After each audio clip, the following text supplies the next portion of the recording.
Thank you for that, Vanessa. I need to correct at least one inaccuracy in that statement, I'm afraid. I am now 52 as of last month, and probably the oldest person in this room by a considerable margin. When I was asked to do this gig, I asked the question which I've often asked in the course of my life and a long career, which is, why me? The answer was really flattering. The answer was, well, Rory Sutherland is on holiday, and we can't afford Mark Ritson's airfare. So I said, I'm really quite worried about this, because I don't have any original research to present. All I have is my experience and my rather warped opinions of life. And they said, don't worry, we've got some good people later who've done some original research and actually bothered to do some really profound academic work on this subject. All you have to do is turn up, wobble on for 20 minutes, because there will be late attendees who will be joining during that first 20 minutes. And so it doesn't really matter, you're just the warm-up. And it's inevitable that there will be late attendees because the audience is largely media planners, there's a World Cup on, and they'll all have been out on the piss the previous night, even though it was a Monday. That having been said, here goes nothing. I've called this presentation News Brands and the Four Horsemen of the Advertising Apocalypse, because you don't have to be Bob Hoffman, or indeed Mark Ritson, to acknowledge that we are living in somewhat interesting times in the discipline in which we all work. I'm going to introduce you to four phenomena which keep me awake as a practicing account planner in a creative agency in our discipline. And I guess if I was given a question around which to base my rant this morning, it's this one. Are news brands as relevant in advertising as they used to be? Here behind you see my portfolio as a direct response copywriter. They laughed when I sat down at the piano. Well, they certainly laughed when I sat down at the keyboard. Things have moved on a little bit since then. Apparently, there's this new medium called television. And allegedly, only television can really give you the reach and frequency that you need in your media plans to satisfy your clients. Younger people in the business have also pointed out to me that there's this amazing phenomenon called digital advertising. And the wonderful thing about that is that it can give you absolute targetability. You don't need to buy communities of readers or viewers these days. You can go out there and use programmatic and data to create audiences on demand. Thank you, Zenith, for that wonderful expression. Who on earth needs news brands in this wonderful, wonderful world of data-informed simplicity? Well, if only our life was so simple. We live in a world of complexity. I live in a world of nightmares. I have to admit to you, I do wake up at 3 in the morning screaming sometime, occasionally because of my job.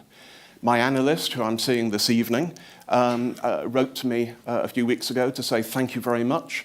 I now have my third property in Tuscany, thanks largely to you and other communications planners in the business.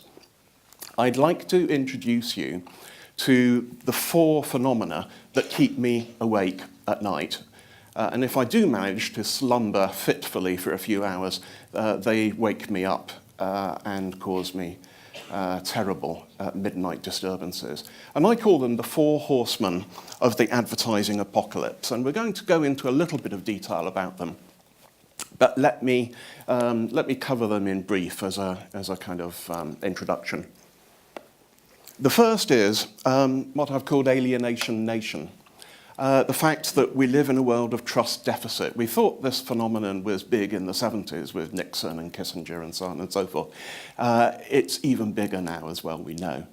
So in a world of universal distrust, where can we turn in order to appear in a context which people actually trust the material which appears within that context. Gone in 7 seconds. A fantastic evolutionary event happened last year. Goldfish have actually beaten us in the attention stakes. Apparently, scientists at the University of Oregon or Montana or somewhere somehow proved that the human attention span is now 7 seconds on average, but the goldfish has evolved to a state of sophistication that its attention span is now a full 8 seconds. So in a few years' time, we won't be working for robots. We shouldn't fear artificial intelligence. We should fear the goldfish. We've had the phenomenon of the 18-month CMO. I'm sure you've all experienced that. The addiction to short-termism. That's got even worse, hasn't it?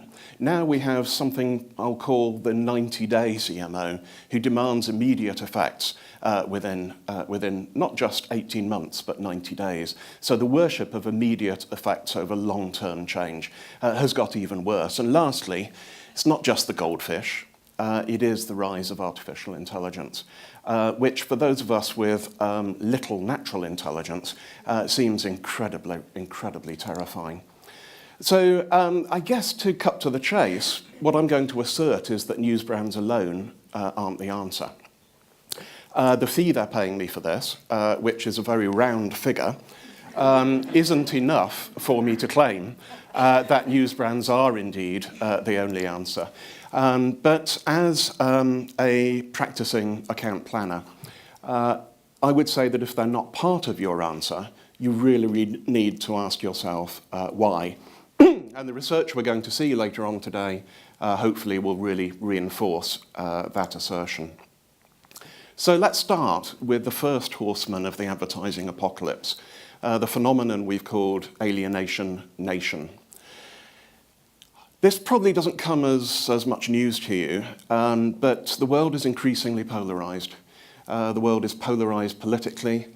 Political debate has become ad hominem invective. Political debate has polarized into extremes of opinion. But it's not all good news. This is probably the most shown slide in every advertising presentation, at least for the first 6 months of any given year, after the Edelman report comes out in January, just in time for Davos.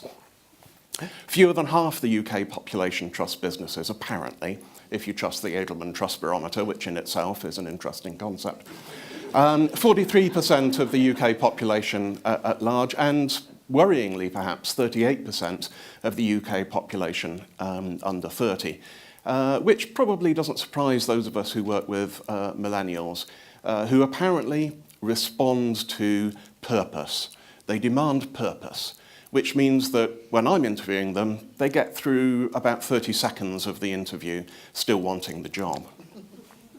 However, the same Edelman Trust Barometer also shows, and even the authors of the Trust Barometer seem to be surprised by this, that there has been a net decline in trust, not only in social media, which perhaps after recent events you could probably understand, but owned media and even search engines have gone down in the level of trust that people give them, even those under 30s who live online.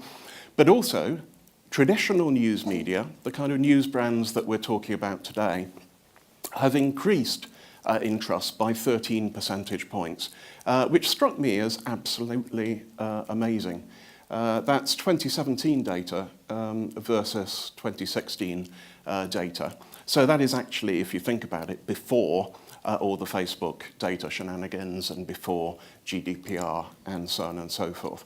And I think there are two reasons for trust resurging in news brands. And the first is the dawning realization that news brands are, to a certain degree, in most developed economies, and certainly in the UK, regulated.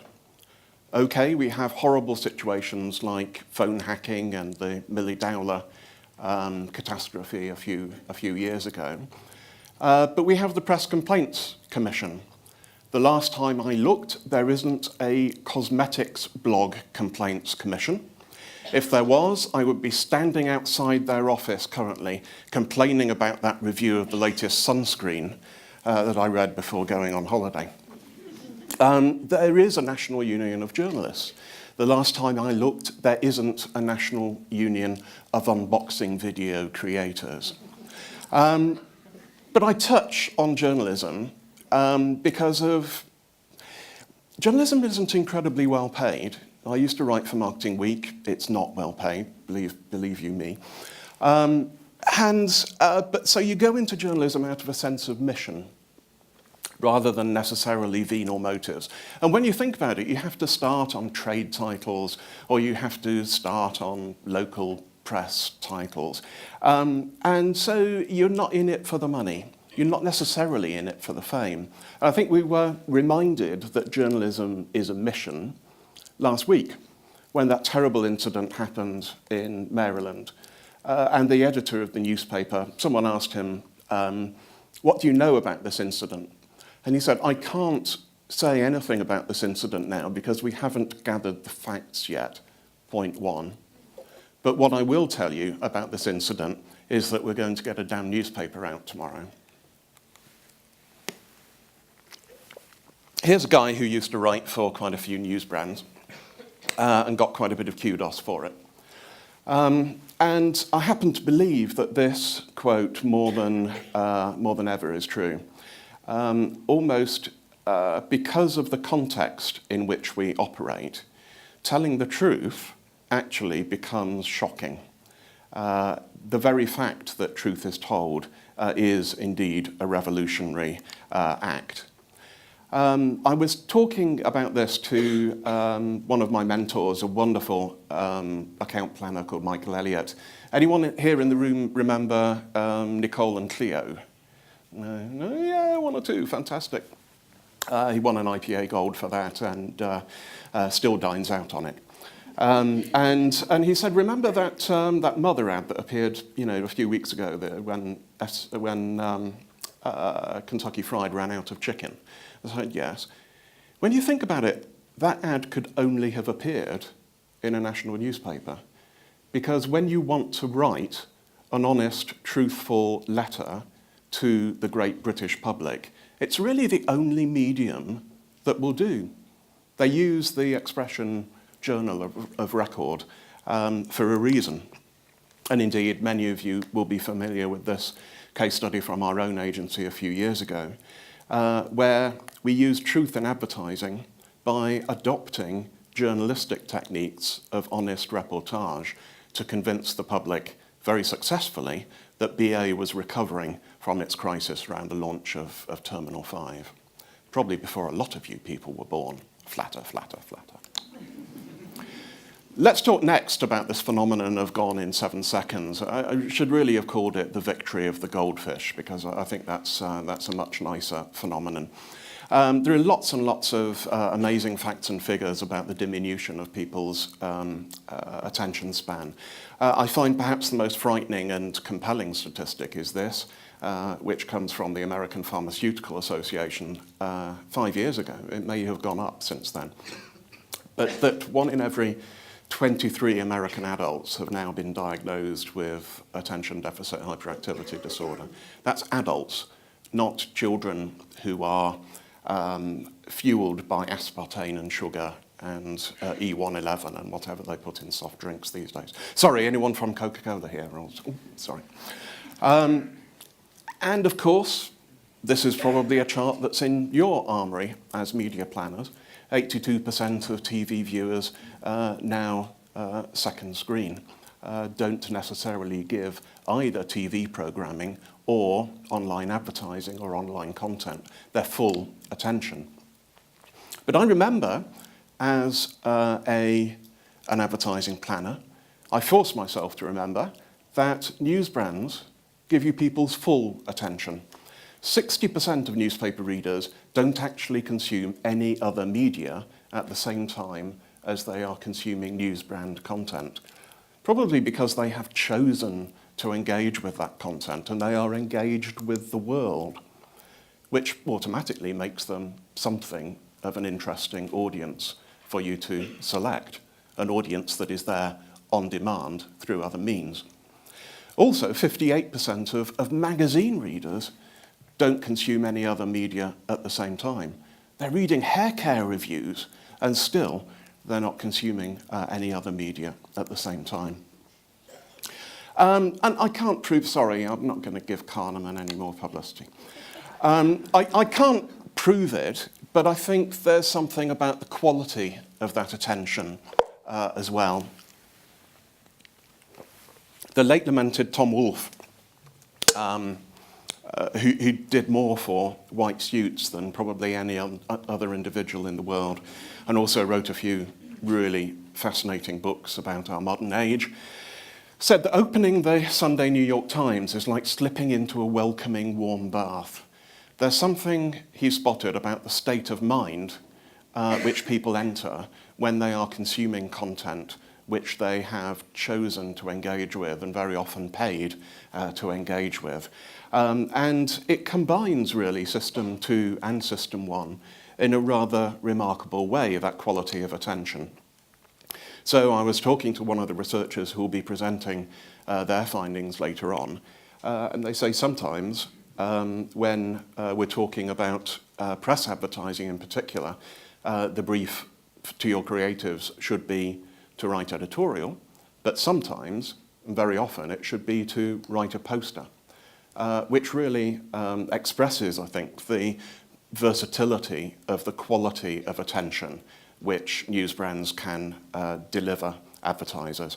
Again, an example from our own agency, combining rational messaging about the wonderful technology compressed into the new the then new Audi A1, but at the same time really capturing attention and harnessing the imagination and probably encoding at an emotional level as well. Enough of the Kahneman stuff.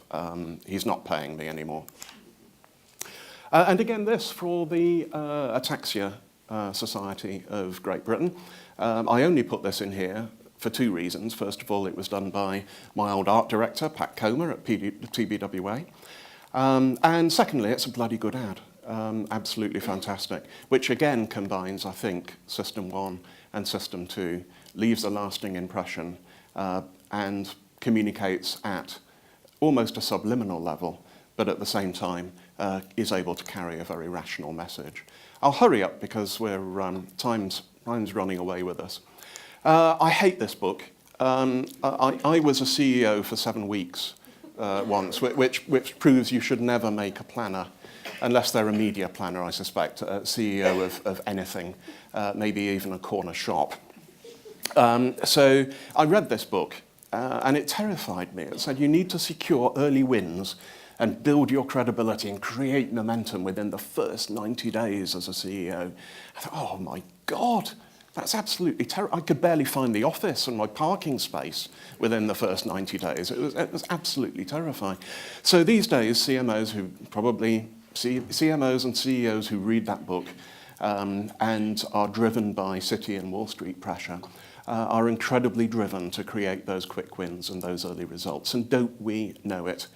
But fortunately, news brands operate in both the long and also the short of it domains, to quote Peter Field.